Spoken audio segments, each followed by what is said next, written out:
This week on SIB. I think the Democrats could have saved themselves $20 million by not rigging the Democratic primaries in 2016 and then again in 2020 and pretty much again in 2024.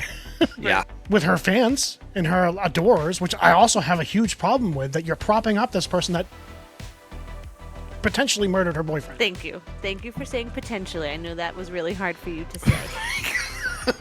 You could see him struggle. Because he is convinced that she did it.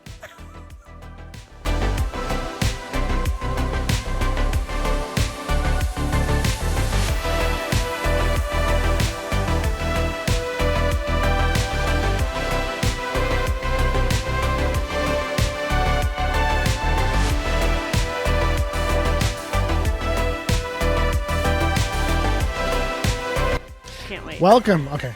Sorry. You should have heard the party last night. Oh my god. Started with Karen Reed, it went off, it popped off, and then it went on to politics. Keaton was like, tell Shelly to do the games, tell Shelly to do the games. I know, at one point I left the table, I was like, I'm gonna go help Mike with dishes. And I go over and I'm like, are you listening to this? He's like, this is why I'm doing dishes.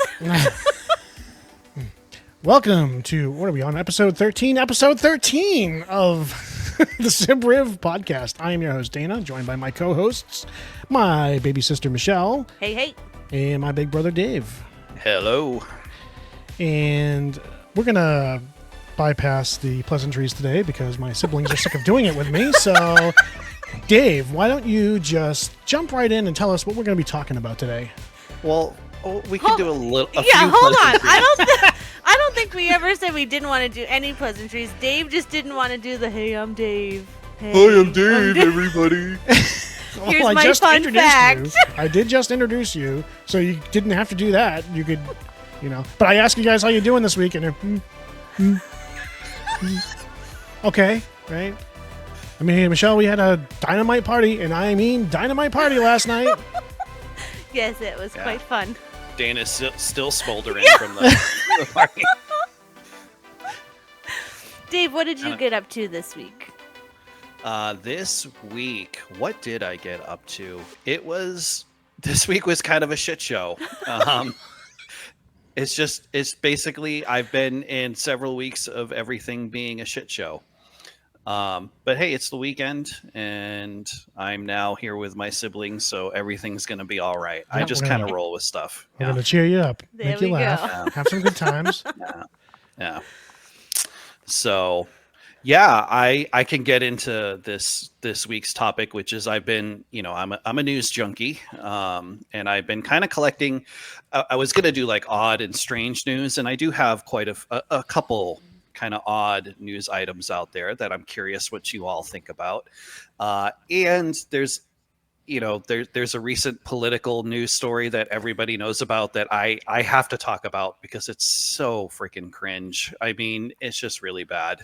But I wanted to open because one of the things I came across in my internet ramblings is George R.R. Martin, who was writing the A Song of Ice and Fire series. And I know Caitlin's a big fan of that, Dana. Am I right? Mm-hmm. Okay. I don't know how you feel about it. I know Michelle hates everything to do with reading, but I don't know if you're a fan or not. Hold on. Wait, correction. I went to Target last weekend. Well, I had a couple days off for my birthday, and I went and I bought a book. Thank you very much. And I've been reading it before bed. So excellent. Take it and shove it, brother. I mean, I've read 20. I've read 23 books this year already, but whatever. Dave, I like to read. I do like to read. I like to read, but I like to read chick lit. Anyway, go on. Nothing wrong with that. Anyway, so he has a blog, and he did a little bitch rant about everybody complaining that he's never going to finish book 6 in his series, The Winds of Winter. I personally believe he's never going to finish it. And just to give people some context, I think the first novel, Game of Thrones, came out in like 1995, 1996. Book number 5 came out in 2010, I think, or 2009. And Winds of Winter was supposed to come out in 2011. So it's been like 14 years now. And for a while he was saying like, oh, it's coming maybe within the next couple years, like the next year or two. Oh, it's coming. And I think people are just like tired of waiting, because another series I really like, Wheel of Time by Robert Jordan, that guy died before finishing the series, and we still got an ending to it from Brandon Sanderson. So like, it's possible. It's possible to have something completed. I love the whole world of A Song of Ice and Fire, just like the lore and the backstory and all that stuff. And I know, I remember that Caitlin also does. So I was just kind of curious, Dana, if Caitlin, if she has hope that this series is ever going to finish and we'll see an end, or no. Yeah, I don't think so. I think she kind of feels like you do. I feel like you do, because I read them all too.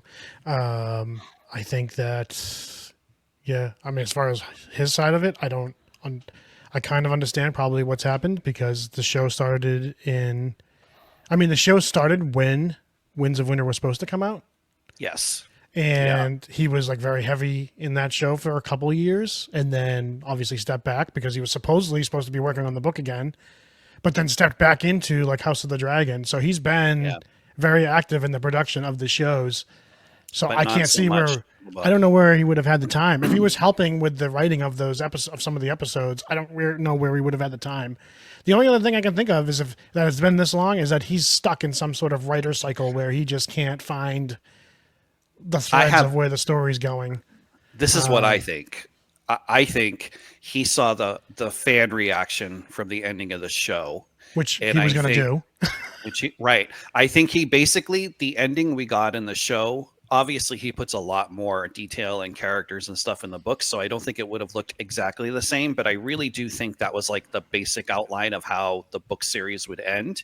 Mm-hmm. And I think he saw how dissatisfied people were with that, and I think it made him butthurt, and I think he's never going to finish it for that reason. Yeah, because he knows people are not going to like the ending.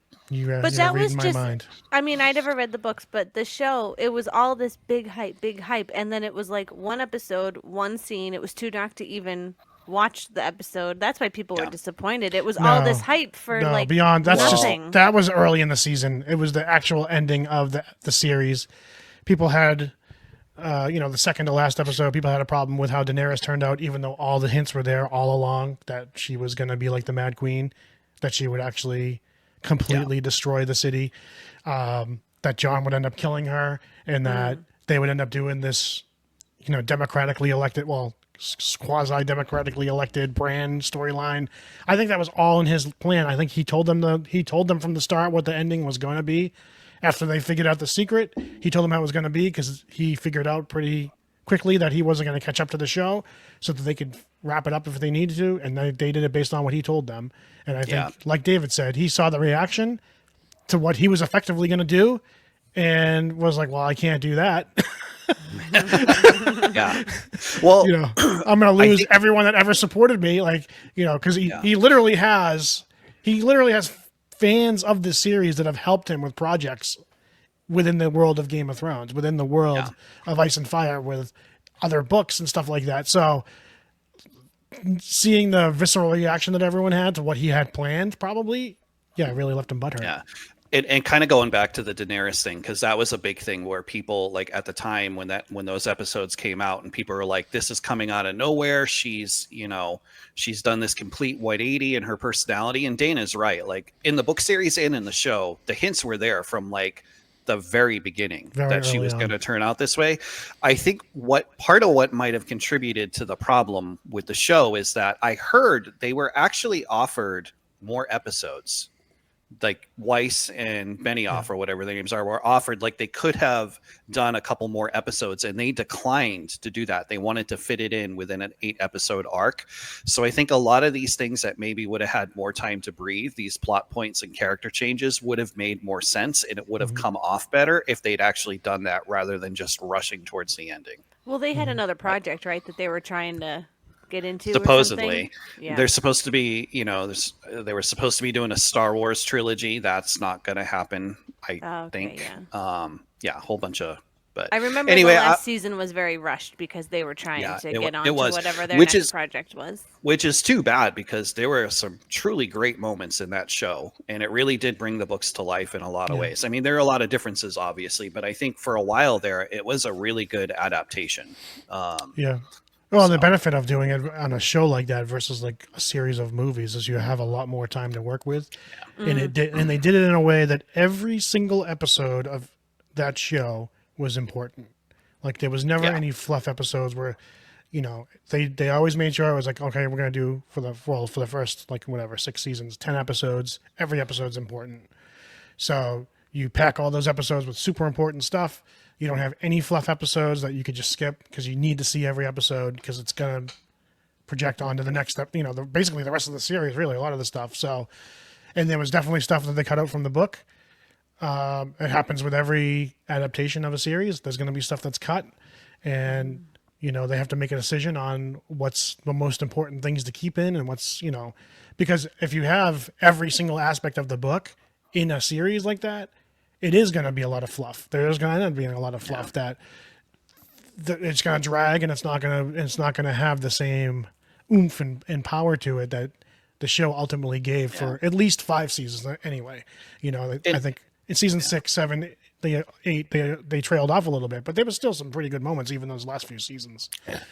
but I mean, as far as the book series goes, I'm just really disappointed because book 5 I thought was by far the weakest book in the series. I agree. And he, you can tell he's like, he needs to get Daenerys back to Westeros in the book series, and he has no idea how to do it. and part of it is the Marinese knot, they call it. Yeah. He ties himself in a knot in Marine. Yeah. But anyway, all right. I was just curious. Have you guys watched House of the Dragon? I got the first season on Blu-ray. I haven't watched it yet, but I'll give it a good. it blows. I'm done with the Game of Thrones world. It's not. I don't Thrones know that world. you could say it's as good as like the first couple seasons of Game of Thrones, but it definitely is better than the last half of Game of Thrones. Blows it out of the water. It's extremely good. And it moves at a very fast pace. It's a very fast paced show. As far as time jumps and stuff. Yeah. Which, based on the last couple of episodes of Game of Thrones, people had a problem with that. But in this case, it works.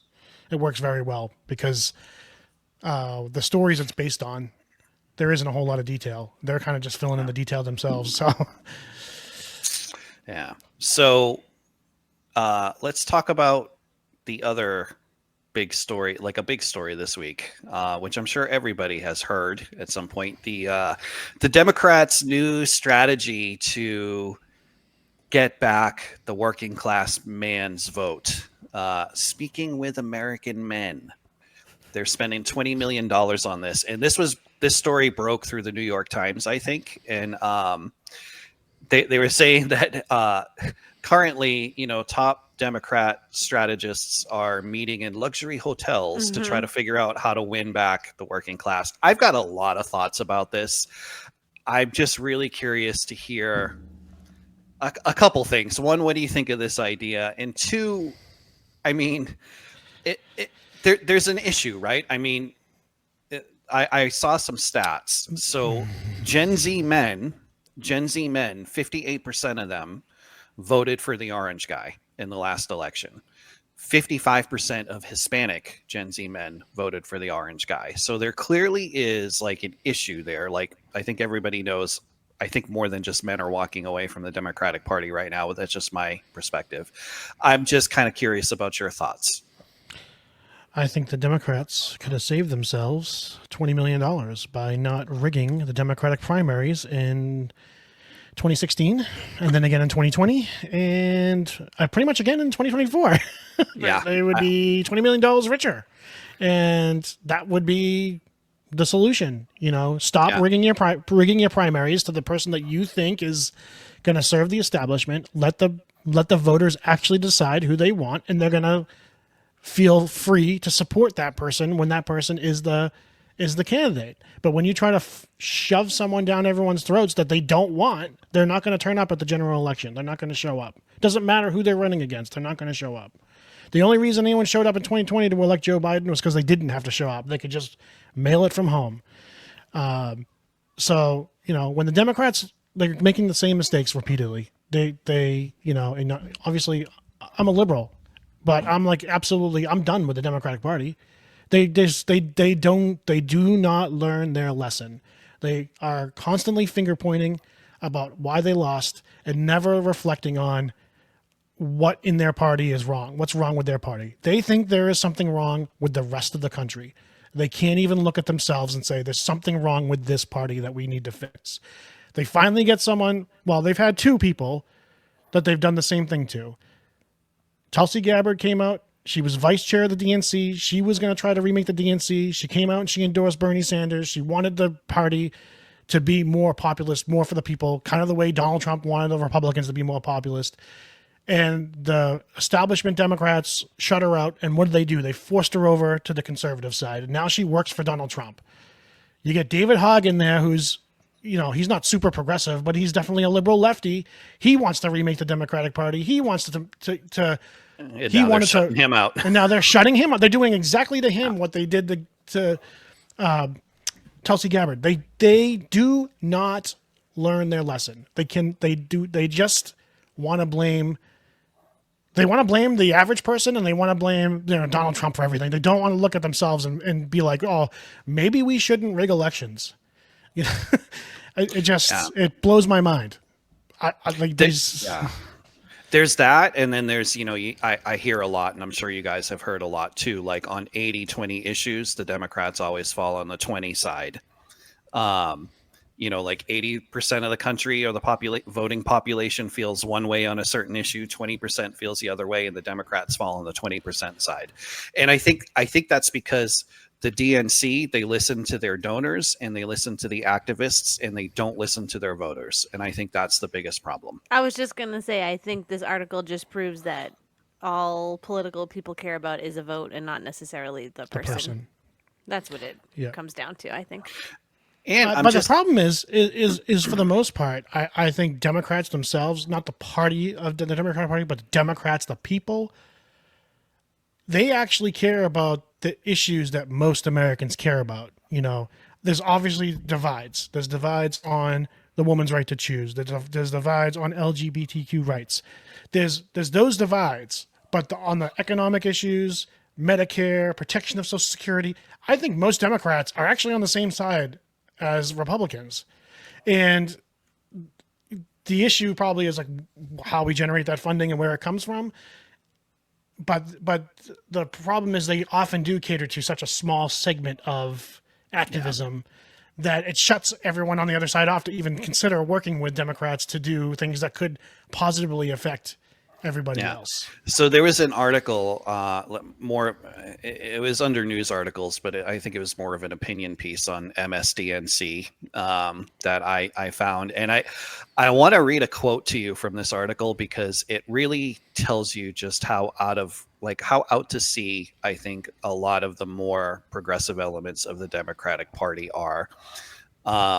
And the quote is, "The right has done an excellent job parlaying young men's healthy interest in exercise into an embrace of reactionary politics." So basically, this is why I am getting like fed up with everything to do with the DNC, because what they do is they have a problem, right? Young working class men are not turning out for our candidates. They're not voting for us. And instead of looking at like the basics, right? Just like what we've been talking about, hey, maybe we shouldn't rig primaries. Maybe we shouldn't actively work to screw over and shut out the candidates that our voting populace wants. They look at things like, oh, well, if you're into exercise, that's like a right-wing thing. That's like a white nationalism right-wing thing because you're upholding this, patriarchal, oppressive idea of what health should look like and what masculinity should be. So if you're engaging in fitness and exercise, you're feeding into that evil, oppressive process that we're trying to overthrow. And anybody that is talking about how, being healthy and whether it's losing weight, building muscle, whatever the case might be, they turn it into a political issue. Isn't everything a political issue now? It doesn't have to be, but it doesn't have everything to be. Is. Everything is. And then the other thing that I'm just like tired of hearing is because when somebody says something like that, like, why does everything have to be a political issue? The response is, well, it's only your privilege. You're privileged to not let it be a political issue. The rest of us are not so lucky. And I'm just tired of that entitled attitude. Like, yeah. Anyway, I wanted to talk about this because this whole thing is just ridiculous to me. Like Dana said, we could save them $20 million easy. There are so many issues. We are, like, if you think about how divided we are as a country right now, and there are so many issues right now that could have been prevented had they just let things run out naturally in 2016, rather than stacking the cards against the candidate that had the momentum. And then when it started happening again in 2020, they did the same exact thing. But there are so many issues and they lost all credibility, because what happened when they, out in the open, stacked things against Bernie Sanders? Well, Russia hacked ourselves. That's why these emails got leaked. And then they continued with the Russia thing. Oh, Trump's working with Russia. That's how this all happened. He's a Russian, Russian asset. So, like, all these problems, all these divides that happen with people that, were voters of these people, happened because of the DNC. The DNC actually, I hold responsible for much of the division in this country. And yeah, they're a party in shambles right now because they don't get it. They don't get. Clearly, they're hanging out in luxury hotels wanting to figure out how the working man thinks. They're going to put up probably one of the most disliked people as a candidate, and they're going to prop him up as like the savior of the party when Gavin Newsom decides he's going to run for president. And other than Californians, who even most of California, like a lot of California, I don't want to say most, a lot of Californians don't like, I can tell you that many people in this country don't like him. Many Democrats in this country don't like him. He's too old school Democrat. Like, they want someone young. They want someone younger. Like, and then I'm sorry to the Republicans that think that they're praying that the Democrats actually end up voting in like AOC. She's going to have a lot more influence than they think, and she's going to be a lot tougher of a candidate to go against if she ends up running for president than they think. But I don't think that the Democratic Party would never let that happen. So it's going to be someone like Gavin Newsom. It's going to be someone like Pete Buttigieg, because they're going to be viewed as like safe. Even though Pete Buttigieg is gay, they're going to view him as a safer person than someone that's younger and more progressive. Well, here's the thing. I mean, they're still going to try to push Kamala.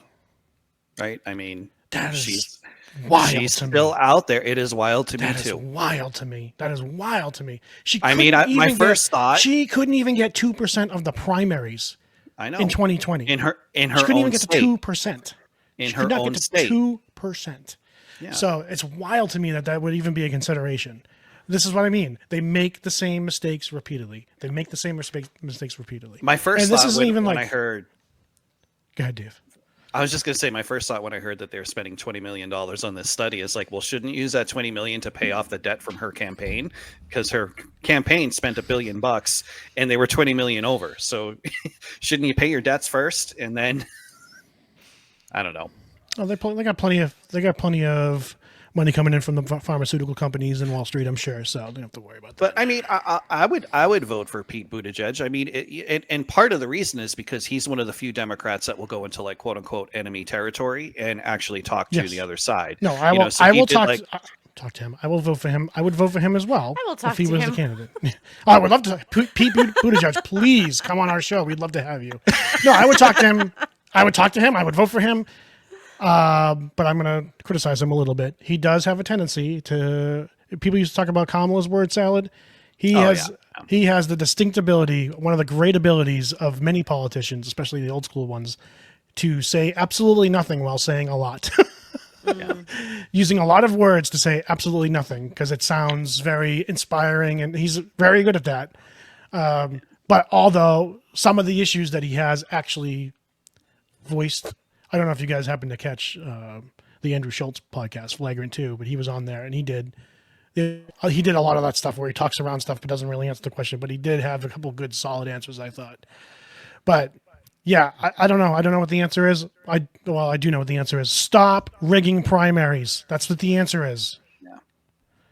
You mean Anyway. just like Okay. let us vote for who we want to vote for? Is that what you Yeah, mean? I mean, we're a representative democracy, so like we don't directly vote for we don't directly elect someone, but essentially we do. But the primaries is how you get there, and the primaries is who ultimately. That's where you have the choice. Really, that's really how you really democratically elect someone is in your primaries. But when they're rigging it against like who the public wants, I mean, it's going to leave people with a sour taste in their mouth. So Yeah. that's my solution. Are we done talking about the Democratic Party? Yes. Okay, moving on to a different corpse stuffed into a box. Our next story comes out of Houston, Texas, and a 36-year-old man named Stephen Eberly had asked his neighbor to help him move. So they went to move a heavy box, and the neighbor looked inside the box, and what did he find? A dead body. A dead body. Yeah, so the police identified they didn't give an age, but the person, the victim, was Luis Silva Mendez, who I guess had done a lot of contract work for this guy Eberly. It's kind of interesting because according to the article that I read, which Dana looks like he pulled it up. Yeah, I was gonna say I read that one too. So when the guy found the body, he tried to run away, and he jumped into the victim's truck, which was still on the property. And I guess like video or whatever shows that, the guy Eberly, like tried to chase him down or whatever. Mm-hmm. I have questions about this one because police don't know what the motive was. They don't know what happened. But one, I'm like, because I think this victim had like a family. I remember reading that he, in a different article. Yeah, he has a wife. He has a wife. Yeah. I couldn't figure out like what was the timeline of like when he went missing. Yeah, I And couldn't figure that out either. if he went missing, were no questions raised that his vehicle was on this Still guy's there. property still Yeah. there? Very Yeah, strange. they don't actually. They don't even give a address time. that. Yeah, they don't give Yeah. a time of when it happened. Yeah. But what I find funny about this article is that they called it a murder mystery. They kind of solved a murder mystery, but it's like it wasn't a murder mystery at the time. Wouldn't it have been a missing persons mystery? Yeah, Until 'cause he was found. it said something like this was a key something. This was a key. What did they say? Key something in this. It was like a in key this break. murder, and I'm like, well, of Yeah. course, because it's the body. What do you mean? Yeah. I was like, Well, because at that point, did it you would have even been a know missing. you were trying? Yeah, it was the You way weren't they looking for a worded it. dead I was person. like, do they know what their job is? I'm not Yeah, it sure. was kind of a. I don't want to shit all over Kaylin Womack, but it was kind of a poorly worded article. This is why I don't help people move, because you never know what you're gonna find. Yeah, I wonder. He said he paid the neighbor, so I wonder if this neighbor and him were friends. If they were. No, just, they like, didn't. They didn't know each other. The guy just lived like in the vicinity. So how did he But- find this guy to help him move? I have They questions don't say. there. They don't. Yeah, they don't. They I'm- don't describe. Like any I'm of this trying in to the think article. of my on our street.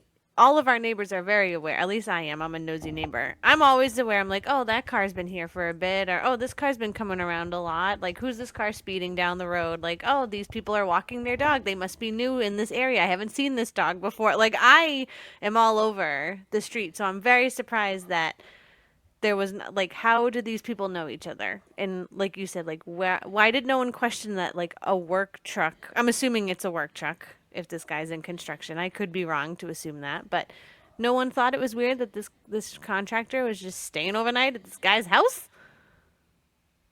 quote unquote. I don't know. It's very strange. Yeah, I mean, the police themselves say it's very strange. So it sounds like they have just as many questions. I'm just wondering, like, who forgets that you have a body packed away? Yeah, you And would then think. asking some, like, you would think, I don't know. There's just a lot of morbid questions that come up. Like, did people not notice the smell? Like the guy helping out. Well, we with the don't know how moving? long. We don't know how long either. ago it We was. don't Did it know. start It to could have smell yet? been. Could have I been mean, a even day. Could have been a the week. USA Today article doesn't have a timeline on it either. Yeah. Other than like the incident of him like ramming the car to go after him was Yeah. on May 16th. I don't Yeah, know. there's no Very timeline weird. here. It's very strange. So we don't know when the guy went missing. We don't know.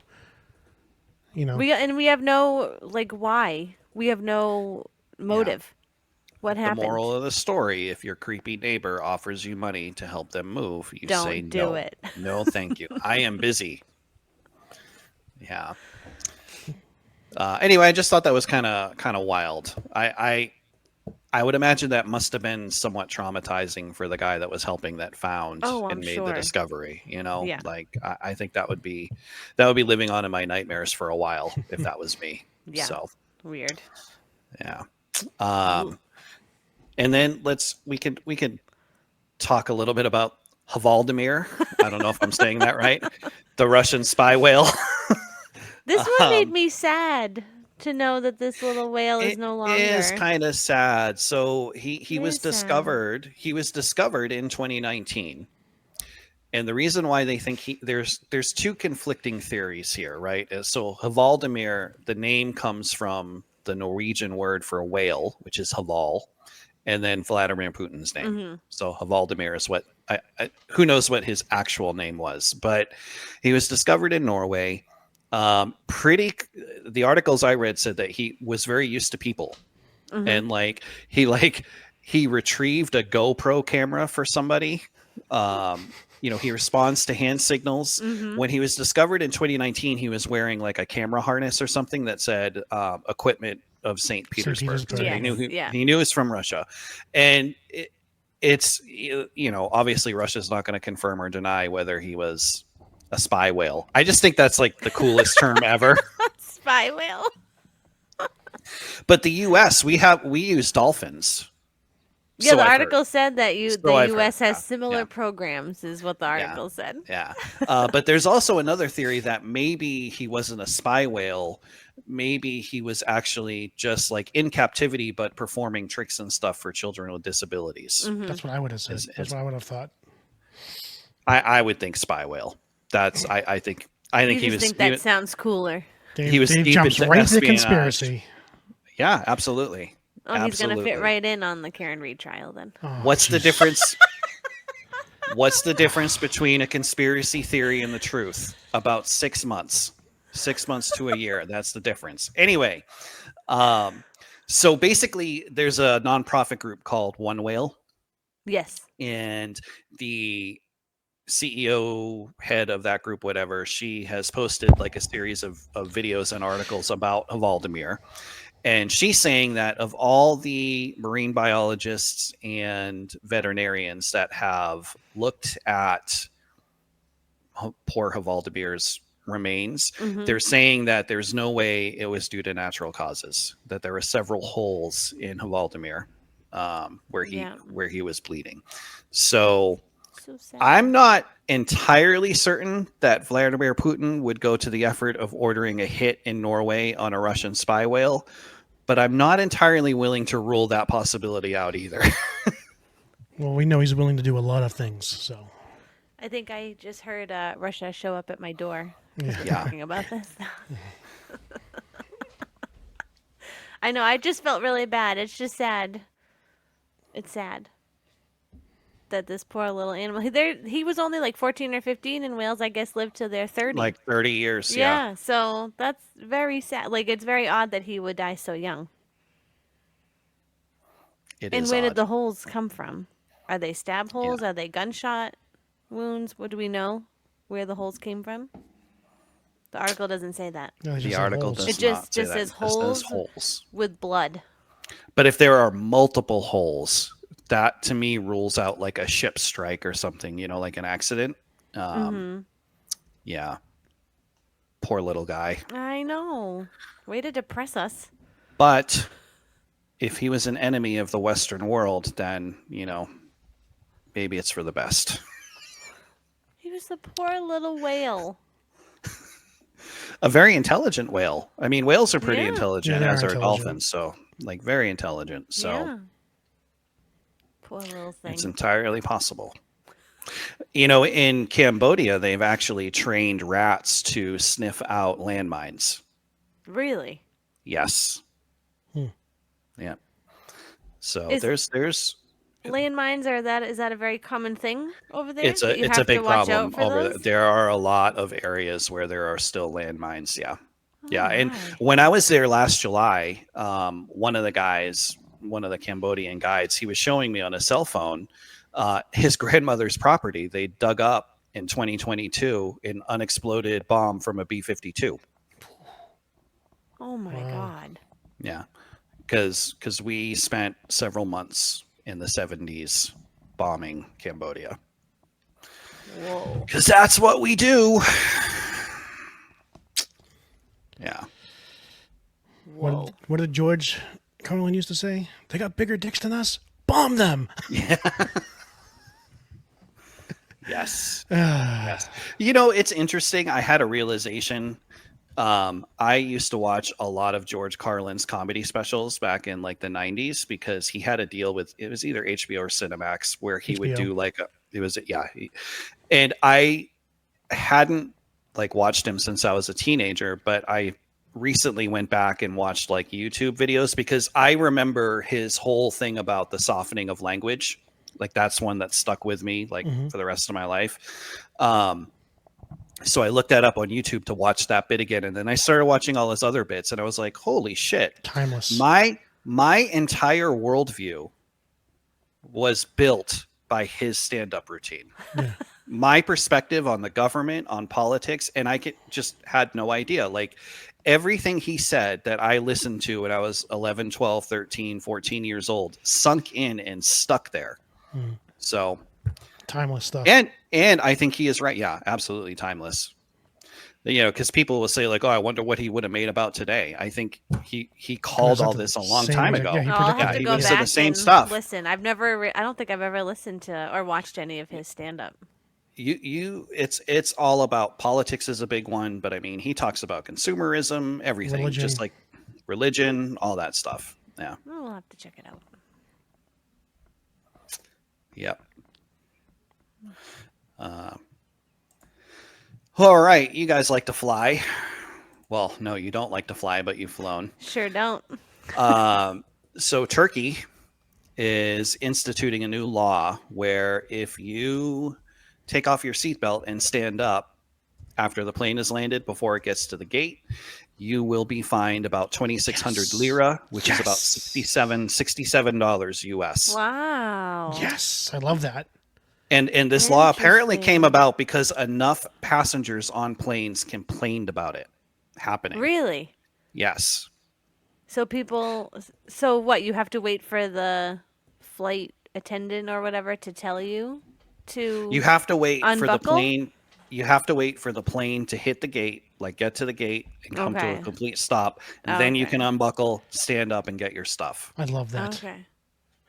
I hate the people I- that instantly. They I go, guess I don't realize it because I'm a person that doesn't move I until want to get my stuff. I'm told Like they can't wait to get up. to It's like, stand, and I keep my seatbelt on even when the seatbelt sign is off. Like I don't. I just.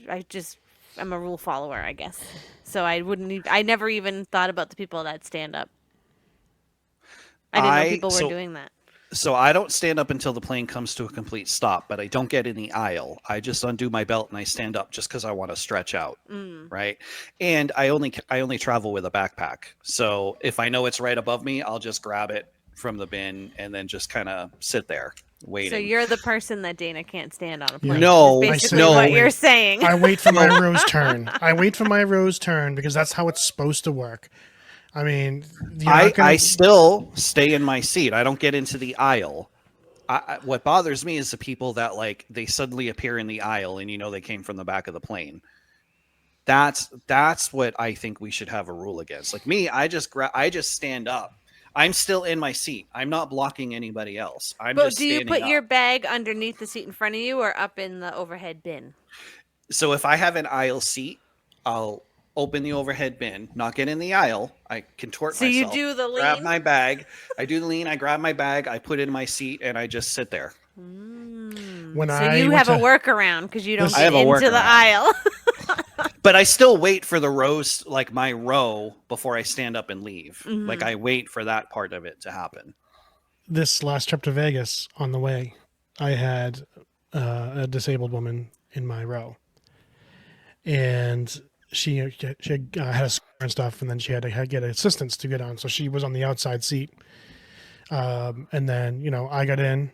She would like pull her legs up so I could get in, and then the guy that's sitting between us like climbed in. When we landed and it was time to get off the plane, I mean, this guy that was between us just like climbed over her.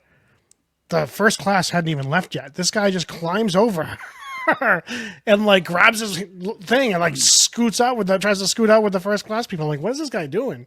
Like the epitome of everything that aggravates me. Well, maybe he just really had to go to the bathroom or something. He went to the bathroom. Also, he went to the bathroom like 8 times during the flight. So maybe he had a case of diarrhea. I don't know. I'm just saying. Maybe he had some tummy trouble. But I applaud Turkey for doing this. I wish America would do it too. Yeah. Well, I mean, the FAA does have rules in place where if the plane has landed and you stand up, they could consider you to be an unruly passenger. Yeah. And there are fines and like potentially jail time associated with that. I don't know. This is a free country. I'm free to stand wherever I want. Yeah. So I don't know that that's in place now. But I could see, flight crews getting pissed off enough of having to deal, because it seems like in our country, people are getting worse. Like flyers are getting worse in a lot of ways. Like all those viral videos of people just, losing their shit or whatever. Mm-hmm. Do you think it's just because now we have social media, so we see it? Do you think it was happening all along and now we see it a lot more? I don't think I've experienced issues several times on flights, and it's not like I fly all that much. Oh, okay. I mean? Once or twice a year. I always just think it's because we have like we're, everyone has a camera now or, No, I mean, it's, and sometimes it's not even necessarily like violent disruptive stuff. Like on my way to Vegas, from Seattle to Vegas, we lost our place in line because while waiting in the queue for takeoff, people kept getting up to go to the bathroom. Oh. So the pilot actually had to come on and he's like, folks, we need you to like stay seated because we're trying to take off and we will lose our place in line again, because we were getting ready to taxi for takeoff and then we didn't actually take off for like 30 minutes because we had lost our place in line. And he actually explained, he's like, when someone gets up to go to the bathroom, the flight crew has to let us know, and then we have to let air control know, and then we lose our spot. Interesting. Yeah. Huh. That, and I've been flying since the 90s, since 94. I definitely think things have gotten worse. People have gotten just like freaking clueless. I mean, just like with basic etiquette, like everybody's heard about like the gate lice, right? Like people that, they're boarding in zone 8, but they're standing there like waiting to get on the plane. I'm in zone 3. And I'm looking at the guy next to me, and he was zone 8. And I'm like, what are you doing, dude? You're not going to board for another 20 minutes, pal. I don't know what you're doing standing here with us. I know. I don't think people realize that when you're in a line like that, it's just all hurry up and wait. So, like, why? Just sit and enjoy sitting before you have to stand to get on a plane. Yeah. Or, like, in a line or, just wait for your group to be called or whatever. I thought Dana and I were going to be witnessing a viral incident when we were leaving Vegas, because when we were going through security, I heard somebody screaming and like dropping the F-bomb. Did you hear that? I missed it. But they said something like, one person won't make one fucking effing difference or whatever. Like they were going off. Yeah. And then they were like, act with some class. And I didn't want to turn around because I'm like, if you make eye contact, it's going to like make it happen. Yeah. So I'm like, I'm just going to pretend I don't hear nothing. There was the week before, there was an issue at the Vegas airport when someone tried to go through the line where the dogs are without getting sniffed by the dog, and they were pushing the guy. The guy was actually a lady. The lady was trying to get them to go back, so because they had to go through the sniff dog line, and they were trying to get through, and she's like pushing them back, and the guy started pushing her. Well, they when we were going through, they were talking about like there were some red flag passengers, and when I got these two guys. Yeah, I didn't get held up, but we because they had found more people. When we had to wait because they had found some people, so they had to stop people and pull them out of line and stuff like that. So yeah. So David, what's a red flag? Like they have so they have on their boarding pass, or they have the sniffer dog, right? So they have random people just stand side by side, and they have this area blocked off, and they have the sniffer dog going back and forth, and they have fans blowing as people walk by. Fans blow their scent, so the dog can sniff. So they're picking up when the dog signals. They're picking up, okay, that person's a red flag. They could have something that we're going to have to search. So they have to And make had notes of us those people walk- and pull them out of They line. had us walk. They had you walk 2 by 2 through the area. So there were these 2 guys that were like escorted to the line, and then Dana and I, instead of us walking side by side, I went with one of the guys. So we walked through the area, and then nobody else followed us, and I'm like, oh shit, am I gonna get like is a SWAT team gonna like put me down on the ground and like I'm like, what's going on? Oh, you weren't worried about me at all? Like it could have been me? Where's Dana? Well, what happened to Dana? Well, I was thinking that, but it was like thinking, 10 minutes. It felt like it was, I don't know, it felt like it was 10 minutes. It felt like a long time, but because nobody else came by, because before it was like moving along, right along. So my thought was like, is something going on with the guy next to me? And they're not willing to send anybody further until they like figure it out. I was thinking like, where's Dana? But I was thinking more along like, am I in some kind of trouble? Not once again, not is Dana in trouble? Not worried about his brother. I'm just concerned that he's in trouble. I was a little worried. I mean, a little bit. Wait, so did they pull the other guy? They pulled them both again.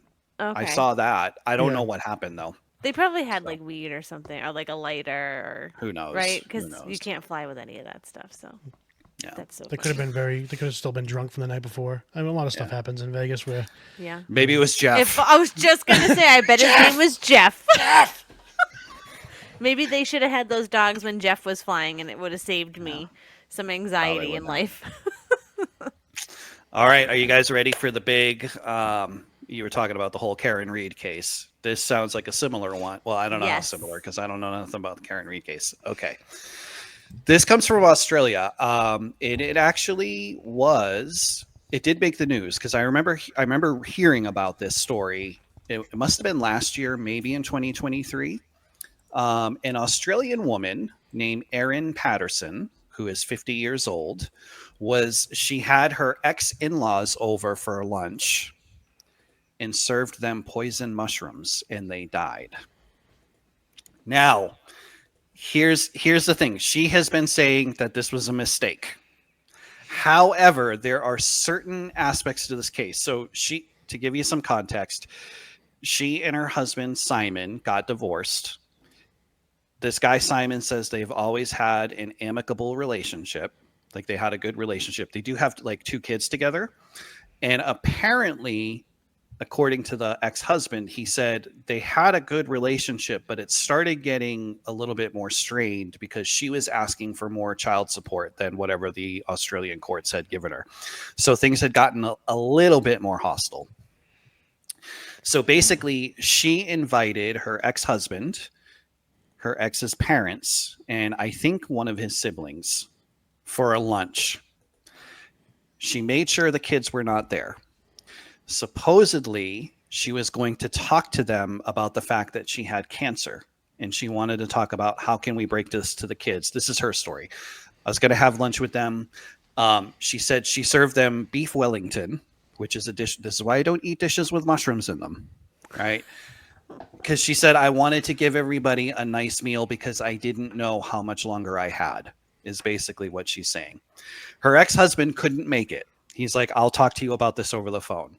But his parents, and I think it was a sibling, did come. 3 people came.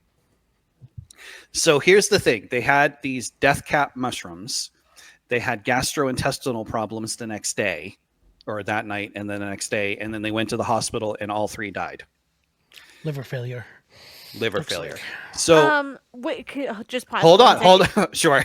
I just want to know, do we know why this couple got divorced? Do we have a reason of...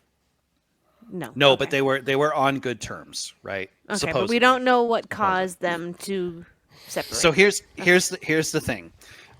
This woman had a differently colored plate during the lunch, and she did not eat as much as everybody else did. When her children returned, they had the same meal, but she had scraped the mushrooms out. So she's guilty. She got a little sick because she ate a little bit of it, but the rest. I think the police framed her for this. I think they framed her. I think they put the mushrooms in it. It's So totally the Stop police. it. She's being framed. It was. They It was. must have framed her. Stop it. She invited her ex's parents, aunt, and uncle over. Let me guess. The ex's parents worked for the local police department. She's being framed. Do you see what I have to deal with? Yeah. Do you see, David? Do you see? I do. I do. Glad I'm 3,000 miles away sometimes. God. So I'm just saying, because Jess and I are on relatively good terms, but she likes mushrooms and she likes to cook, and I know she's on good terms with you guys. So if you ever get an invite, just be careful. Well, I don't eat mushrooms, so we're good there. I don't eat mushrooms either. So, And her trial, I was her gonna say, trial so she's started. in trial. Her trial started at the beginning of May, and it's supposed to be about 6 weeks. So I'm curious to find out like what actually happens. I mean, why else? What other? I mean, it was the mushrooms, right? That did it. Yes. She served them. Case closed. What is there to debate? I don't know. That they snuck the mushrooms in themselves? Maybe their sickness wasn't. Maybe their sickness. Oh yeah, keep guessing, Dana. Shut it. No, I'm trying to think of the. I'm trying to think of the word that the quote unquote scientists used so they wouldn't perjure themselves. Oh, maybe the sickness wasn't consistent with eating mushrooms, Meaning they ate something else that day, all three of them. implying that it couldn't have come from the mushrooms, even though it obviously did. Well, it's not consistent with being hit by a car, even though he obviously was. As someone that was hit by a car and thrown to the ground, I can tell you for sure that his injuries were consistent with being hit by a freaking car. A breath. Take a breath. All right. Okay, so this guy. So what is the ex saying? The guy that's still alive. He has testified. I don't. He isn't coming out and saying she's innocent, but he's not directly coming out and saying he's guilty. Mm-hmm. It almost, like, from what I've been able to read, it almost sounds like he's given a fairly objective account of like what could or could not have happened from his perspective. It could be that he still has to parent with her. Like he has to co-parent with this woman. Yeah. So interesting. Yeah. But Well, he'll be co-parenting with her from a jail cell. he did not go to the lunch. Yeah, so why? Do we Good know on why? you. Good on you, Simon, because I would have made that was the right call. The Why same reason didn't he go? The same reason he got a divorce from her, because he saw all the red flags and knew that she was probably capable of something like that. It's Yeah, the same I wonder. reason. I really want to know why It's they got almost divorced. like it's the same reason that John O'Keefe was trying to break up with Karen Reed, because he saw all the red flags. And why they were fighting all that day. It's usually a red flag when someone says it's me or your kids. Or in this case, the niece and nephew he was responsible for. You do not know what happened. You Yes, I do. are. Think she, No, you does don't. Shelley think this woman's innocent? Are you Pretty two? much everyone in the family thinks she's innocent. I don't know apparently, enough. me, Caitlin, and Lori are the only sane people in our family. No, I believe that Blue supports Blue, so I don't think it's out of the realm to think that it could be a cover-up. Blue supports Blue, so they murder one of their own. John O'Keefe was a cop, by the way, Dave. He was a Boston police officer. Yeah, and Blue is gonna protect. So if another cop did kill him, By they're gonna killing protect him? the person. No, they're The gonna hoops protect you the have to person jump that did through it. to believe that. The hoops you have to jump I'm through. not to jumping believe. through hoops. I'm just saying you don't know. That's what I'm saying. Shut up. You do not know what is happening. No one really knows. The only people that know is Karen Reed and John O'Keefe is dead. No one else really knows what happened. Michelle was always a fan of hula hoops. She loved jumping through them. I'm feeling visited enough. Are you guys ready to wrap this up? I can't have this debate again. I'm more interested in this Turkey case. Keep me posted on the trial. I want to know if she's found Australia. Sorry, Australia. Yeah. I want to know if she is found guilty or not. I do too. I am intrigued. Australia, right? That's what you said?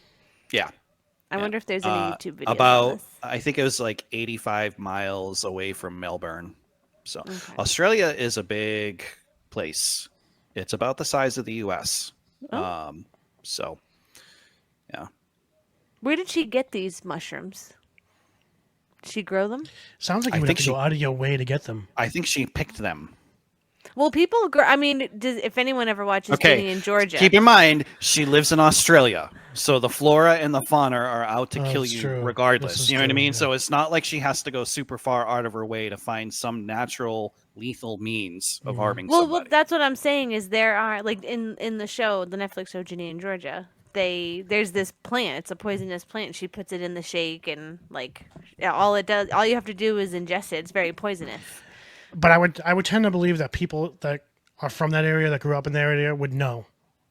Like they would know that's poisonous, then you're not supposed to eat it. Yeah. And then to do it anyway, But- you're obviously deliberately trying to poison somebody. Right. But beef Wellington, it's like a sauce that the mushrooms are in. So it's not like you're seeing them in their like untarnished natural state necessarily. So That's true. It's just like a mushroom in a sauce. You wouldn't think anything of it, right?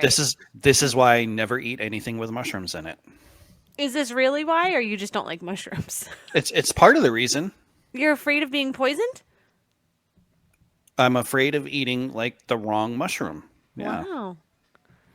That's I a don't fear, trust huh? it's a fungus. I don't trust it. I Come don't on. like mushrooms either, but I'm sure you've watched The Last of Us. I have played not. the game. I mean, I have not. well, Mike, anyway, you know, Mike, I know some things about the game and all that, but yeah. What's at the root of that? Fungus. So I stay away from it. fungus. Cordyceps. Cordyceps, yes, Stay away from the fungus. whenever Started possible. growing in the rice. In the And- show, and any- it started and growing I in know- the rice. That's how people Oh. get sick. Oh, okay. And I know lots of people that like that's their hobby. They like to go mushroom picking, and I I know It's no called one with that hobby. it's called mushroom. It's called mushroom hunting, by the way. mushroom hunting. Excuse me. Yeah. So anytime somebody is like, "Oh yeah, I like to go mushroom hunting," they might be a lovely person. I might have thought that up to that point, but there's a part of me that's like, "I'm taking a mental step back from you." There's something wrong. And then when people are like, "Oh yeah, you just grill it up on the stove with some butter," and I'm like, buttery death. I don't trust it. Buttery death. Yeah, we just tried mushrooms recently again to see if we like them, and we don't. We got them from HelloFresh. It was that way we could try it without like spending, without wasting something. So Yeah. we ate around them mostly. It Yeah, was not they're- really. They were okay. they're I mean, not. it was all right, but it's just not for me. They're just Caitlin, not. Caitlin is a huge mushroom fan, and I've learned to deal with them. Yeah. They're okay. Hawaii also likes mushrooms. Oh, you better watch out. Did you take well- a mental step back when you found out that she likes mushrooms? Does she pick her own? She does not pick her own. But be like care- when we go out, I'd be when we go out worried to if she eat- starts. No, she's very good. Like when we go out to eat, if she's because she does nice things like like if we're at the hot pot or whatever, she'll just fill my bowl. But she always makes sure to not capture mushrooms in there, and she'll just Oh, that's nice. so she knows. But she likes mushrooms. Yeah, Yeah, my in-laws love mushrooms. the things I tolerate for love. Second week in a row you've said that, basically. All right, we'll put up with a lot. Well, Yeah, I mean, I say it because it's true. he's just over here tolerating us. He doesn't really No. love us. He just tolerates us. Yeah, he proved that at the Oh. airport when he wasn't concerned about me at all when I got held up for 10 minutes. Also, I Hawaii. could have been in the back getting beat because they found out, yeah, you won too much money. We're taking all that back. We're going to break your fingers. And he would have been like, what's data? Whatever. Another sign that I truly love my wife is she said, "Hey, I listened to the podcast last week. I like Apple a lot." So she's also Yeah. on Team Apple. Yeah. Yeah. Hawaii. We Someone knew else. we loved you, Hawaii. Yep. Yes, I have a friend. Shout out to Dottie who thought our Apple, Samsung, or Android segment was hysterical. Yeah. She's also an Apple user. Ha Yeah. ha. Well, like Dana said, they're perfectly affordable as long as you buy a model that's 10 to 12 years old. That wasn't what I said, though. Pretty much. I mean, you That's not what I basically said. said that though. No, you really basically said that though. You got me all I fired did say, up, Dana. I did say, like a 5 to 7 year old model would function better than a newer model of like a Android. Yeah, that's true. My Android functions perfectly. I Really? dropped Because this I thing. remember being at the casino and you constantly saying, "Oh, it's not charging. It won't hold the charge. It's dead. It's dying. I can't get it to charge." And meanwhile, I'm putting it on the wireless charger, having no problem. I mean, must be that Android battery system. If you're gonna jerk yourself off, bro, at least do it in private. I'm just saying. Oh my, we are all sassy today. Well, we have an excuse, Michelle. We had a little bit of a late night last night. Yeah. Things did get punchy for a while. Yeah, there was quite the debate. And we only got to play going one on. game. because I of know. it. The debate delayed game time. It was like people going to the bathroom while you're on the tarmac waiting to take off. It was a good game, though. We'll have to play that one when Dave comes for a visit. Maybe we could have played a second game if everyone wasn't just so freaking wrong about the Karen Reed case. But that's all right. Love you all anyway. So freaking wrong, because he knows. Dana knows everything. Well, I will look. I'll read up on the case. Yes, read no, up don't on read the up on the case. case. Watch the court stuff. Because if you Yeah. read up on the case, Oh, you're going to yeah. be influenced by the BS that's out there. No, and that's No, very because valid. David is an educated person. He will read things from both sides like he does with politics. He will read But both things. anytime Both there's a sides. case going on, I always try to like look at the trial if I can and what evidence is presented Because at the trial. I'll tell Yeah, you, you should be able to find in it the on, like, early YouTube and stages, stuff. I bought it. I bought it in the early stages. And then the trial happened last year, and I started watching the trial, and I'm like, what the hell are they talking about? Yeah. So when I had a completely different view of it after I watched the trial. So while other people like I'm actually open-minded. I'd actually be a good juror because while people clung to their beliefs and refused to let go of them, I was actually willing to be like, whoa, wait a minute. That wasn't what they said. That wasn't What what about they the told me. policeman that got fired, though? What about the detective that But got fired? he got fired. He got fired because he was like being inappropriate about her, not because anything else. I don't know. I think. By the there's more to way, that which by the story. way, like another freaking thing that this case ruined is Anna Walsh's case. Who he was the lead detective on that. She was like a former customer of mine that got murdered by her husband. Now that case is up in the air because of his actions. Oh, is that the one to- from Duxbury? Cohasset. Cohasset. Yeah.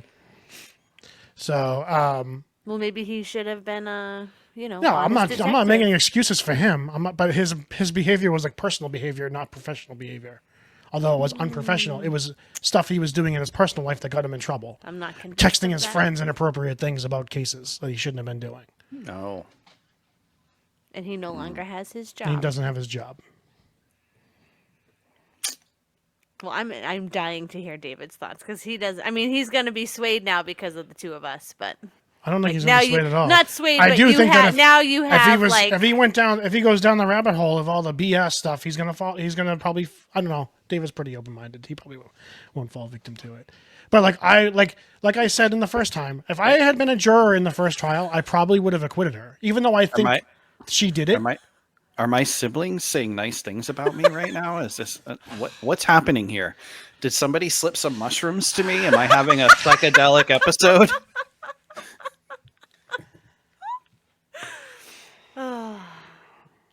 Don't We push could it, do old a- man. We could do a whole episode on just Karen Reed.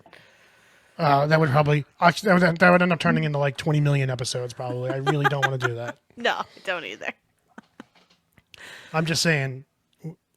Had I been a juror on that case, I probably would have voted to acquit her because I thought the defense did a better job of presenting their case than the prosecution. The prosecution spent so long trying to preemptively discredit what they knew the defense was going to do, rather than actually presenting evidence, which they eventually got to. But they wasted so much time trying to discredit a theory that hadn't even been put out there by the defense yet, that it actually gave credence to the defense's theory. So, like, if I had been on the jury, even though after hearing the actual evidence, I was like, oh, she definitely did it, I probably still would have voted to acquit because the defense did a great job of putting reasonable doubt in everyone's minds, I think.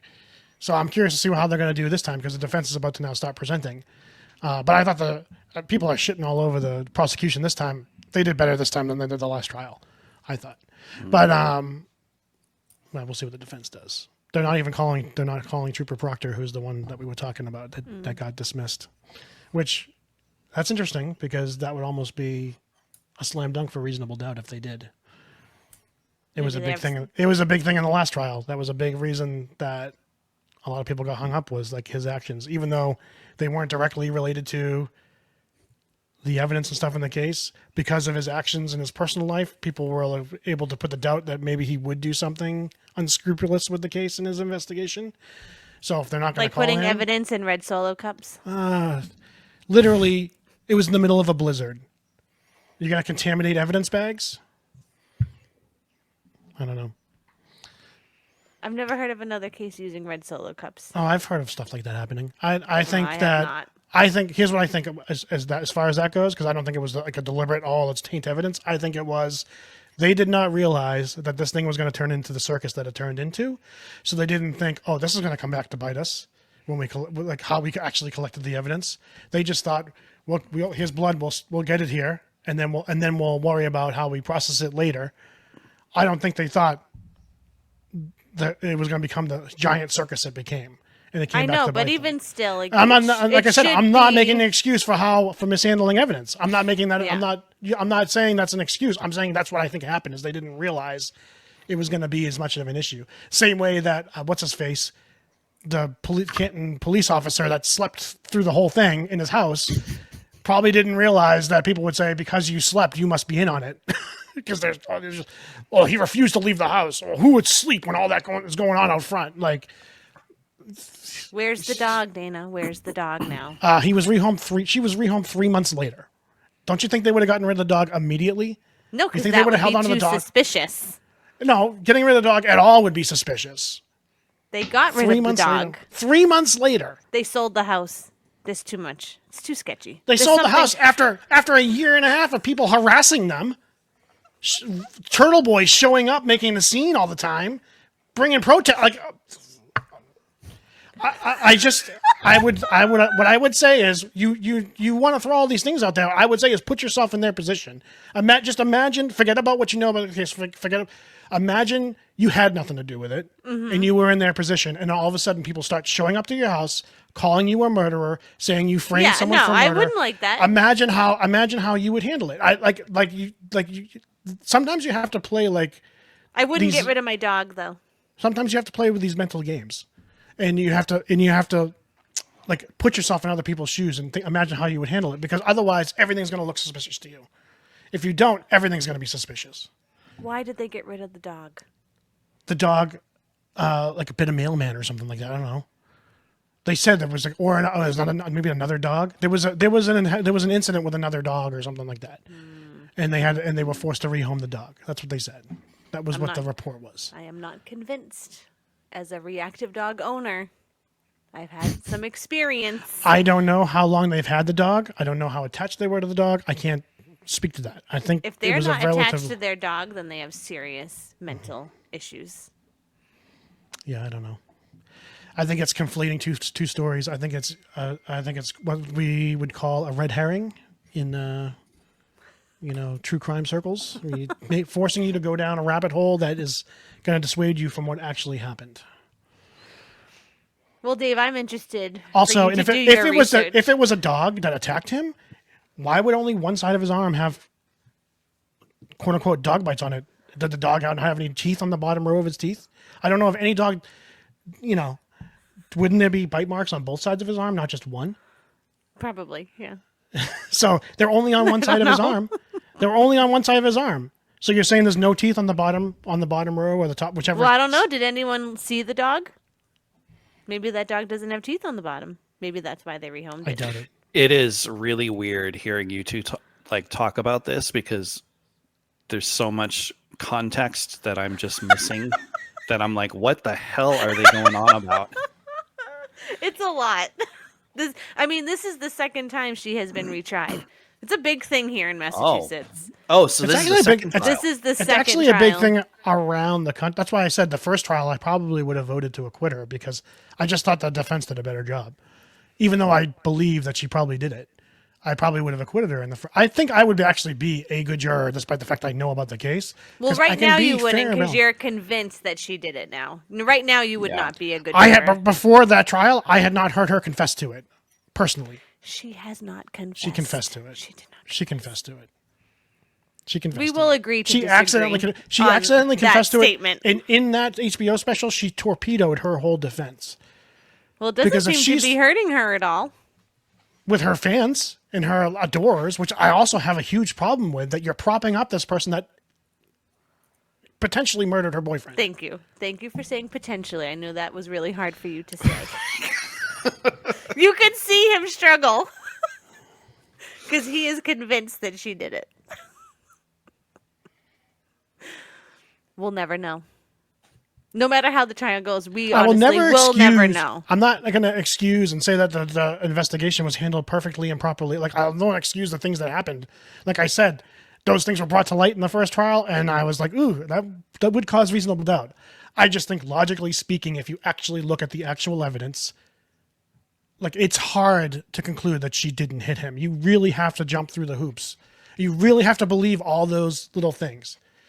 Like, you have to believe that someone that didn't even know him, that he was going to rat on their father for protecting him, like saying he was a drug dealer in town or whatever. Like, you have to believe all these ridiculous things. So how exactly did this guy die? Okay, they went out for drink. They went out drinking. It was the night of like a big blizzard in January 22nd, 2022. And he had plans to go drinking with a couple of his friends who also happened to be police officers. Karen and John were fighting all day. John is responsible. He takes care of his niece and nephew lived with him. His sister died a few years before. Her husband died shortly after that of a heart attack. He got custody of the kids. So he's responsible for the kids. John and Karen had been dating again for about a little over a year at this point. Yeah. They were fighting all day because they were fighting about the kids. And she was trying to say, there's just not room in your life for both of us. She was basically trying to tell him it's me or them, which is they had red been flag fighting. red flag number They one. had been fighting. In the trial, they released the texts from all that day. They were fighting all day. Eventually, he says, I'm going out. You can come if you want to. She decides she's going to go out. In the HBO special, she says she talks to her father, and he said, you shouldn't go out tonight. It's going to be really bad. I just don't think it's a good idea that you go out because the weather's going to be like a blizzard. And that's when she said, you were right, Dad. If I hadn't gone out, none of this would have happened. Anyway, they go out. And Dana thinks that that's her confessing. Because what does it mean? It means she had zero concern about John. None of this would happen. It means she had zero concern about. She wouldn't be in the middle of this crap storm. That's what it means. She wouldn't be in the middle of this crap storm because she wouldn't have hit him and killed him. But she wouldn't have even been a suspect if she had just stayed home. And if we're supposed to believe the defense's theory that this all hinged on them framing her to murder him and frame her, then she had to go out. So you want me to believe that John was framing her to helping frame her by saying she could come out with him that night? He was the one it wasn't her friend saying you should come out with us, Karen. It was John saying, if you want to come out, come out. Do you want me to believe that John was trying to frame her for his own murder? No. So did she hit him with a car? Or? Yes. That's so what after they're they went out saying. drinking, they went to a couple different restaurants, had drinks. Karen had 9 drinks on record, a total of 9 vodka tonics or whatever on record. And then she drove John to one of the cops' house. He did not know. He did not know the. He did not know the person whose house it was that well, but his sister was one of John's close friends there. His niece and her daughter played like basketball or field hockey together. So they were close. They hung out a lot. So he knew her very well. No one in the party ever saw John come in the party. According to them, the witnesses say he never came in the house. They did see Karen's car pull up. They saw the car sit there for a while. They texted John, are you coming in? They never got any response. And then, like 15 minutes later, they look out, Karen's car is gone. Party goes on, people leave, whatever. The next morning, Karen starts freaking out, calling everyone that John never came home. She picks up Jen, who was John's friend, and one of the other friends that they know, one of John's other friends, and they start driving around, and they go right back to 34 Fairview, which was the police officer's house. And Karen's the first one to say, there he is. And he was lying in the snow by the flagpole in the yard. Dead. So that's the timeline, basically. 6 a.m. the next morning. She started calling people at 5:30, freaking out that he never came home. Still like half drunk. When she got arrested, when they took her breathalyzer that morning, at like 9 in the morning, she was like at 0.23. So she was like 3 times the legal limit at 9 in the morning. So the prosecution's theory is that because they had the data from the car, that she backed up at about 20 miles per hour. It shows that there was some sort of impact, and then she took off. The phone has her at the house. The phone records have her and John at the house. The phone records have John's movements stop in the front yard. The Apple data, the Apple quote-unquote health data, supposedly has him going up flights of steps, but the cellular expert said that could have been easily from them driving up and down hills. And I did a little experiment myself, like last month, where I just took my phone and I just bounced it up and down, and it registers as steps. I wasn't going up any stairs. So trying to say that he was going up flights of steps is nonsense. So I don't think that data, you can use that data at all. Now, there are other Android things. Probably would have had accurate data about that.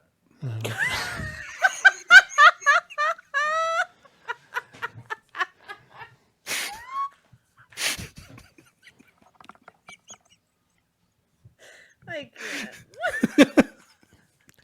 It does sound all very all sound very suspicious. So, Michelle, so far, do you have any disagreements with how I've summarized this to this point? No, I think that's So the everything background. that was in I'm not. trial. I didn't in that summary. I did not say that she hit him with the car. I'm saying they found her They found him the next morning. She was the one that found him lying in the yard in the snow. Now, if you listen to the voicemails, in the trial they played the voicemails. Like immediately after she left the house, like 12:45, she was calling him and swearing at him. Now, the defensive side would say, well, why would she call him and start bitching at him if she thought she killed him? But there is one voicemail where she left where it sounds like she says, and you can't really hear it that clearly, but it sounds like she says, was that you?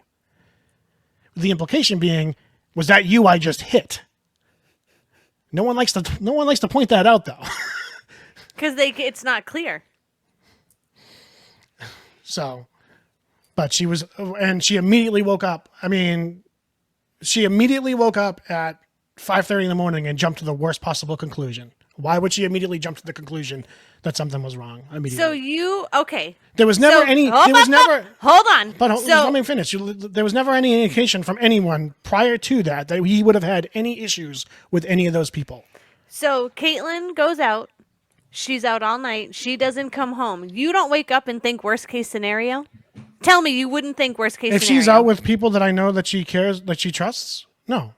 Seriously? No. Because I'll tell you right now, if Mike went out with friends and he didn't come home at night, I would think worst case scenario the next morning if he was not in the house. If she was out drinking and her friends were out drinking, I would think, oh, she crashed at someone's house. Oh, I would not.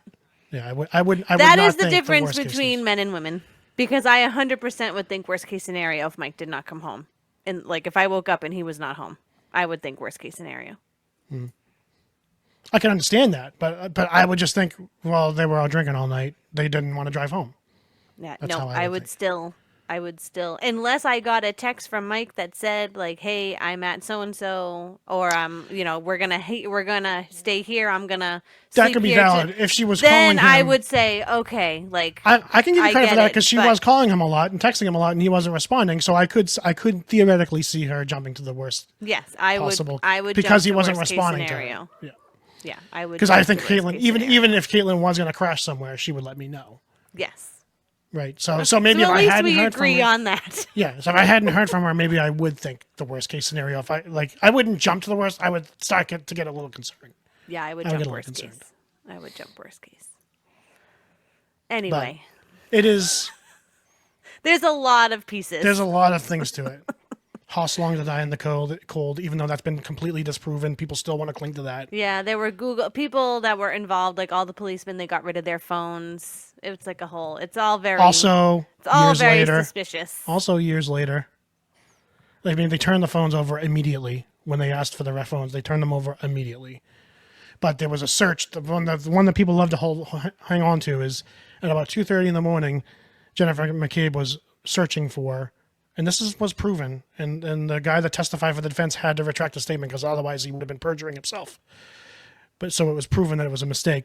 He mistook what happened, that she had left the browser open, and that was the browser she used when she Googled. When Karen told her to ask how long it dies to die in the cold at 6:30 in the morning, it was the same browser she had been looking up her daughter's thing before bed at 2:30 in the morning for her daughter's basketball game or basketball league. So it registered as like a 227 search on the phone because that was the browser that was open at 227 when she was searching her daughter's basketball league. At 2:30 in the morning. Have you searched things when you've been up late drinking all night on your phone? No, because if I go to bed after midnight, I turn into a pumpkin, and I don't drink that much. So I am in bed at like 8 o'clock, 9 o'clock at the latest. Have so you looked no. at stuff? Have you looked at stuff on your phone before bed? Yes. Have you had to remind yourself of anything before bed? Maybe even had a drink or two that maybe you felt like, oh, I probably should double check this before I. I think people are blowing stuff. You're jumping through hoops. People jump through hoops to try to, because everyone wants something to fit into some sort of narrative. They don't want to. Including you, of course. But they don't want to believe that the most basic answer is probably true. They want a reason for everything. Well, it had to be because it couldn't have been that this, attractive middle-aged woman was the one that killed him. It had to be a group of cops that wanted him dead, that murdered him and left him out on his own front yard. It has to be what it is. The worst cover-up in the history of murders. Well, they didn't do a very good job covering it up. They were just framing. Because it wasn't a cover-up. At the most, the things that they were trying to cover up was that they were out drinking and driving. That's what they were trying to cover up. And all the crap they were talking about her on their phones. Well, that was the state trooper. That was a different person that wasn't out partying with them that night. Oh, right. He was the one. He was the detective that. The problem is, and it does look suspicious because everyone involved is somewhat connected to the town police department. Yeah. So it gives this aura of, oh, this is like the big cover up in town. Like everyone, and it's intriguing to people, and people fall into that. Like it has to be this big conspiracy. The amount of people required to keep their mouths shut and not blurt something out to keep something like that from being exposed, it would be too hard for that many people to. Someone would crack. Someone would have cracked on it by now if that was the case. I think, my opinion. Because I just don't think it's out of the realm. There were a lot of people in and out of that house that night that had nothing to do with them, that have no loyalty to them, that didn't see squat about that stuff. So, I think, I just don't buy it. I think the personal experience, having been hit by a car, I think that the argument that he couldn't have been hit by a car is completely bullshit. So don't come at me, because don't say, oh, the scientists said he couldn't have been hit by a car. That's not what they effing said at all. They said the injuries weren't consistent with being hit by a car. However, they could have been consistent with being thrown at 20 miles per hour in frozen ground. They did everything they could to not perjure themselves because they were a defensive witness paid by the defense, $20,000 to testify. But you have to take the expert witnesses. Like each one has an expert witness, each side. You just have to decide which one you agree with. True. More. Yeah, that's true. You know what I mean? Like the experts don't really mean nothing. Yeah, and as someone that was hit by a car and thrown into a lawn and had a tremendous amount of gashes and scratches and stuff all over my body and headaches to this day. And, I can tell you that getting thrown into the ground in the middle of the summertime that wasn't frozen and it did that to my body. What do you think the frozen ground would have done to my body? He landed on frozen grass. The snow hadn't accumulated yet. Oh. All the blood I thought he landed in snow. No, he landed in grass. Frozen grass. The snow was on top of him. It's just too bad there's no cameras. This would have solved everything if, this house had a ring camera. It was 2022. How did no one in that neighborhood have a ring camera? Where is the ring cameras? How did no one have a ring camera? Because that would solve all of this. David's bored. He's ready to go. Sorry, David. I'm not bored. Well, the Karen Reed followers, the Karen people that have been watching the trial, they're gonna love you, Michelle, and they're gonna hate me. I don't even know. I wouldn't say that I'm 100. I'm not saying that she 100% is innocent or guilty. I'm just saying it's not out of the realm that there could be a conspiracy. That's what I'm saying. There's a lot of odd things that happened throughout this case. That's all I'm saying.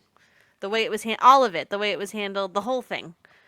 That's all I'm saying. You can't say for sure what happened. I am convinced that John O'Keefe is never going to get the justice he deserves. I mean, at the end of the day, truly sorry for his family parents. that knows. I was just going to say his family his that knows that she did it. His niece and nephew that know that she did it. The thing is his no brother one. that knows Stop that she saying did it. knows. No one knows. They all know. They all know. She knows she did it. Unless they saw it, they don't know, is what I'm saying. No one, none of us can say we know what happened. She knows. She knows. Well, she knows whether, okay. Well, of course, Karen Reed knows. Karen Reed knows whether or not she did it. Deep down, she knows if she did it or not. She knows if she did it or not. And She's the only one. If well, she and did John, it, but she's going to get off because there is going to be no justice done in this case. She's going to get off. Well, we don't know. There's defense still has to present. The slim piece of justice I can see is that she's going to know and it's going to tear her apart because she cannot keep her mouth shut. And she can't be tried again for double jeopardy, but she will make herself one of the most hated people in the country. Yeah, she has been very vocal throughout this whole trial, which is very odd, actually, because when you're on trial, they always try to keep the...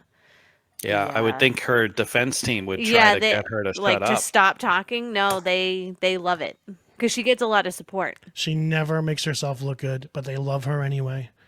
And I equate it to the way that the people that are like ultra MAGA adore Donald Trump is the way that the Free Karen Reed people adore her. And it's absolutely maddening to me.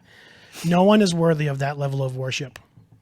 No, and there no are one people is. there are people that view her as like an icon. And I did see a shirt at the ridiculous. Riverwalk today. A woman had a shirt on that said Free Karen Reed.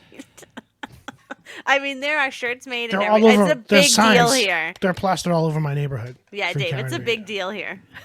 Wow. It's ridiculous and it's maddening. And yeah, I just. Did you know anything about the Delphi trial? Because there was, the same people that think that she's innocent believe that Richard Allen was innocent and didn't kill those two little girls. So it's like the same crews that put the scam up on that too, trying to get him off. I don't Anyway, know that one. Yeah, it's heartbreaking. Don't look into it. Okay, I won't. Yeah, it's very sad. But the guy was found guilty, fortunately. Anyway. Well, Dave, do your research and report back to us next week. Yeah, I'll let you know what my thoughts are. I'll take a look at it. Don't fall down too many rabbit holes. Although, like I said, I was deep down the rabbit hole, and I believe she was innocent for about a year and a half until I started seeing more stuff. I was like, wait a minute, this ain't right. Yeah, it puts me in mind of the whole Kyle Rittenhouse trial thing, like, because people were so angry that he got off for self-defense, but I could tell who was getting their information from the news and who actually watched the trial, because all the information presented at the trial was way different than what the mainstream legacy media was saying actually happened. So yeah, that was the moment where I personally truly started distrusting everything that you see in the mainstream news, because there were just so many things that the news was pushing that just was not true when you look at like what happened at the trial. And I mean like the Independent, which is, a publication, not necessarily mainstream, but they actually like ran a headline that he had killed like 4 black people. None of them were black.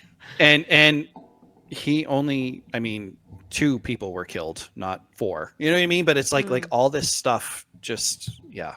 Yeah, see, I'm not familiar with that one either. 2 people were killed, 1 person was injured, and they were all white. Yes. And one of the guys was going around terrorizing the protesters. So he wasn't even a protester. He was literally going around starting fights with the protesters. Yeah. And the guy that died. Yeah. And I'm not saying he's like, that Rittenhouse is like a hero or anything like that, because he's not. I think he was a kid that made, definitely made some mistakes. One was he walked up and said, "Is everybody okay?" Because this guy was terrorizing a group, like basically highly agitated, and then he chased him and like backed him into a corner, and there are actually like burn marks, carbon scoring on the first guy that was shot, on his hands from when he tried to grab the gun out of like Rittenhouse's hand. Yeah.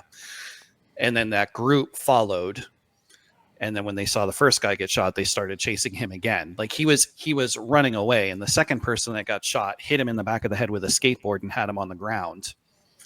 And then the third guy that survived, I remember watching this part of the trial, his testimony, he approached and he had a pistol and he pointed it at Rittenhouse. Yeah. And when the guy Grosskreutz or whatever his name was, when he lowered his gun, Rittenhouse lowered his, and then the guy raised it again, and that's when Rittenhouse shot him in the arm. Yeah, his testimony is basically effectively what got him acquitted. Yeah, because it pretty basically much proved it was all self-defense. And watching that, like, that guy did not want to answer those questions. Yeah. Like he clearly did not want to get, but he had no choice unless he wanted to perjure himself. But and again, like, I get it. Like, people are like, why is Rittenhouse being hailed as a hero? And he's not. He's not. But he wasn't like, because people, a big thing is like, well, he wasn't even from that town. He lived 20 miles away. But it's like, he worked in that town, though. And his dad lived in that town, or his mom did. One of his parents lived in that town. That's like, I think of it as like, when I lived in New Hampshire, I lived in Stoddard. If there was a protest in Keene, which is like a 40-minute drive away, it's not my town, but I would go. You know what I mean? By that logic, I would have no right to go to that protest. Wait a minute, David. David, you would not go to a protest. Give me a break. I've been to a protest. You did? What were you protesting? I wasn't protesting. I was just watching. Oh. What were you watching other people protest? It was during the BLM movement, and there was one in Grants Pass. So, obviously my ex-girlfriend at the time worked in the social justice sphere, and she wanted to go, so I went along. And it was, it wasn't bad. It was like a march. So I guess technically I was a part of it because I was in the march, but I wasn't like carrying a sign or doing any slogans or anything like that. I just went and listened to people talk, and yeah. Interesting. Yeah. Well, but no, I mean, I could continue talking about this, but I do have to pick up Caitlin and the boys at the Riverwalk soon. So. Oh yeah. What's so this week we talked about Karen Reed. What's our topic next week? Dana, you're up for next week. I am up for next week, aren't I? I don't know yet, honestly. Stay tuned, everybody. Well, because next weekend I have the Weymouth High School graduation and stuff like that too. So I have a lot of things going on this week. But I'll come up with something by the time. Maybe we should take a little hiatus and come back in 2 weeks. I was gonna say, do you want next week we're gonna, off? Our hiatus we'll take is going to be in July for like the 4th of July and stuff like that. Yeah. Because we're going away too. So. Okay. So. Excellent. All right. Love it. All right, everybody. Well, I hope you enjoyed our little bickering session and our disagreements, but we do still love each other, even though we disagree wildly on some of this stuff. We hope you enjoyed the debate. We hope you tune in for the next episode. I just want to point out for the record, I was not a part of this argument, so I was just an innocent bystander, not driving the... It's nice, right, to just sit back and watch? That's why I usually let you two do that part. But I wish I had brought some popcorn with me.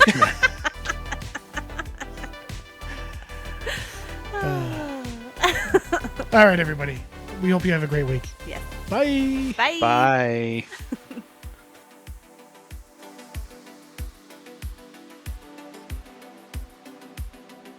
All right. All right, guys. I do love you. Yep. I love you love too. You guys too. I do love you too. Have a good Sunday. Yes, you guys too. All right. Bye. Bye. Bye.